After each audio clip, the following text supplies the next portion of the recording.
Monday and time for another update. And today's date is today's message is going to be an Ascension update because it is time. It has now been 3 months since the last one, which was January of this year. And a lot has changed, and so I wanted to kind of give you my perspective on it. As many of you know, 2008 was like the beginning of a new cycle. They say like every 10 years we begin a new cycle. So it's always cycles within cycles within cycles. So, and it felt like that way this time. Many people had reported to me that they felt like this wasn't just the beginning of a new year. It was the beginning of like a whole new phase, or, well, let's just say cycle.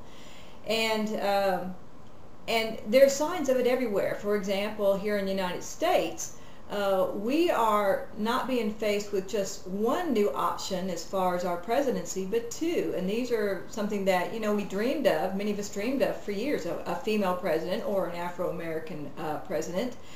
We're getting both at one time. I mean, it's unprecedented.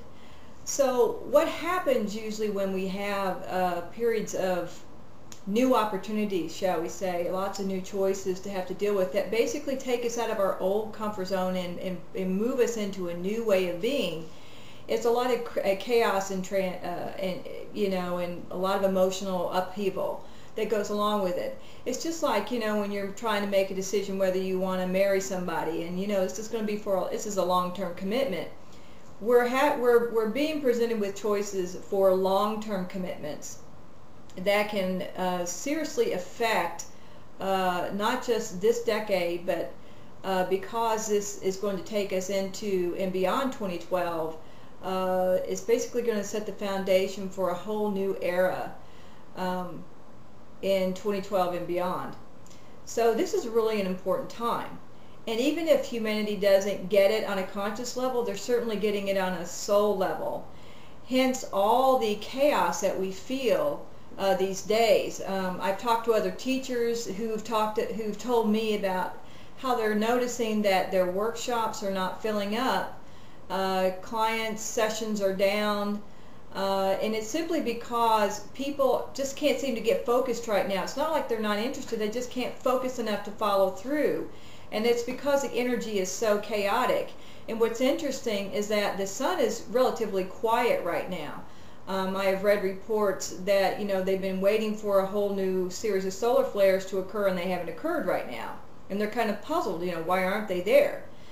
And, well, that's a whole nother talk, and we won't get into that. But the point is, we can't blame it on the sun right now. But what we can blame it on, if we need to blame it on anything, is that it is just a sign of the times. We are moving into a whole new era, into a whole new way of consciousness. Some people could call it, we're really firmly establishing ourselves in the fourth dimensional consciousness, and actually possibly moving into the fifth dimensional consciousness now.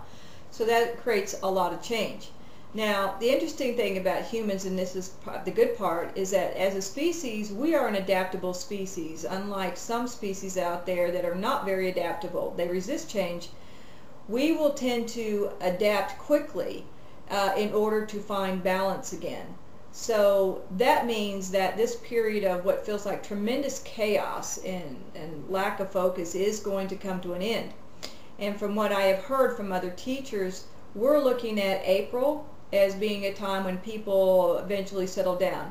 Well, what that will mean, that in the mass consciousness we will have made some of those big choices and decided, which way we're going to go.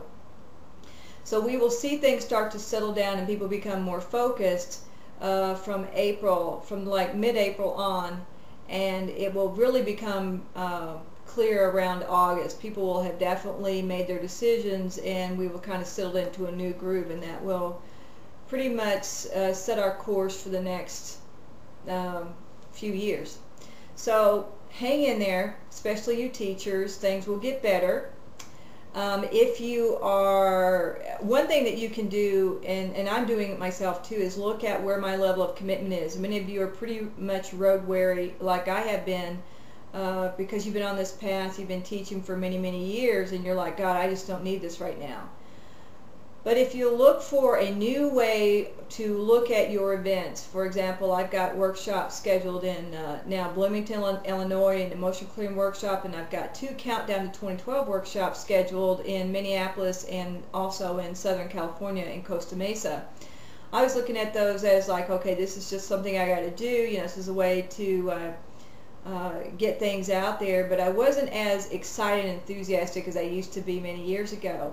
Well, I had a good conversation with a friend of mine this morning that really helped me shift my perspective, and I realized that these aren't so much about the workshop itself, it's about seeding a new consciousness. Now that excites me. These are areas where I need to seed consciousness because it can help maybe mitigate some earth changes.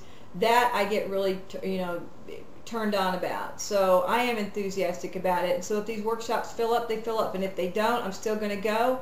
I'm still going to share because I am there to plant seeds for the future. And it feels so good to be excited again. Wow. So hang in there. Things will begin to change because as you get excited, see, you're going to draw the people who are excited like you. And as you get more focused on why you're going where you're going, they're going to get more focused on why they would want to be there at your workshop. And everything is just going to work out.